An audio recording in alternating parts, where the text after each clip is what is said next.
But what happened with the base is a lot of them were into the pagan, and I say this loosely. I have plenty of friends that are pagan, Satru, and they are great people. Love them. What do you mean by pagan? So there's different pantheons, but the most common one is Norse mythology. So basically it's basically the Marvel universe. So they worship ancient Odin, Viking culture? Yeah, Odin, Thor, whatever. Really? Yeah, oh yeah, man. Like there's a church for that? Well, I don't want to say a church per se, but yeah, they'll hold blot. A blot is, just think Viking kind of stuff.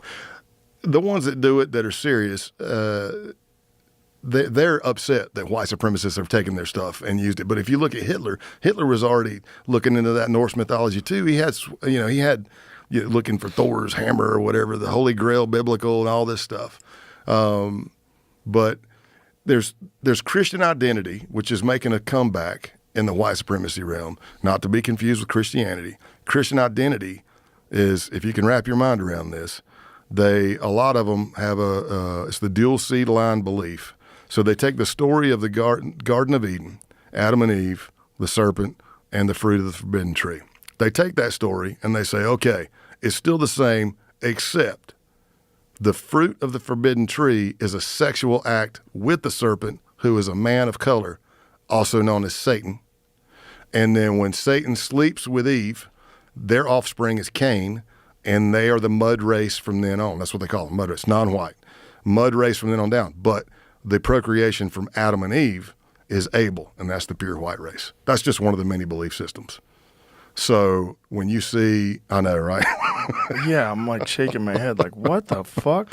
How did you get that? What are they using as like references? Like, how do they get this information? So as far back as that I know, I'm sure it came out earlier, but there was the Aryan Nation, Reverend Butler, Red Ray Fair, and all that stuff, and they taught that. They taught the Christian identity, Church of Jesus Christ Christian, and they take that and twist it, as if Jesus is just a white guy. And so did you physically meet with these guys and infiltrate their organization? Yeah, some of those, yes. And the Christian identity was kind of in the clan belief that I was in for a short moment. But the pagan, just like I said, that the Christian identity takes the Bible and twists it, then the paganism is taking Norse mythology, or if you're an Egyptian pantheon or whatever, and they're twisting it toward their white supremacy. And that's not what paganism really is. If you know, I've got friends that do it.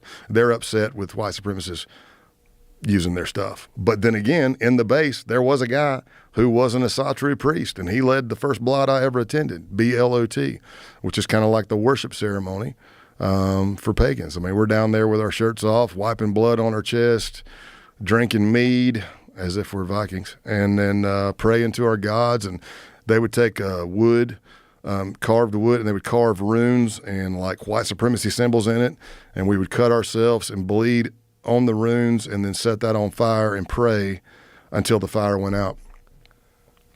Whoa. Yeah. And that was How many of these guys are out there in the world? I don't know. I mean, there's academia and stuff that they're like, there's millions of white supremacists and Nazis are going to be on your doorstep tomorrow. I'm not going to say that. Well, they want to call everything white supremacy, which is a real problem because there's actual white supremacy out there. Yeah. And when you call everything white supremacist, just somebody disagreeing or having a different belief system. Watching a video of a fucking crazy professor who was saying that marriage is white supremacist. It's the craziest video of all time. There's an undercover video where they interviewed this lady and they were asking her questions and she didn't know she was being recorded. She was a professor. Yeah.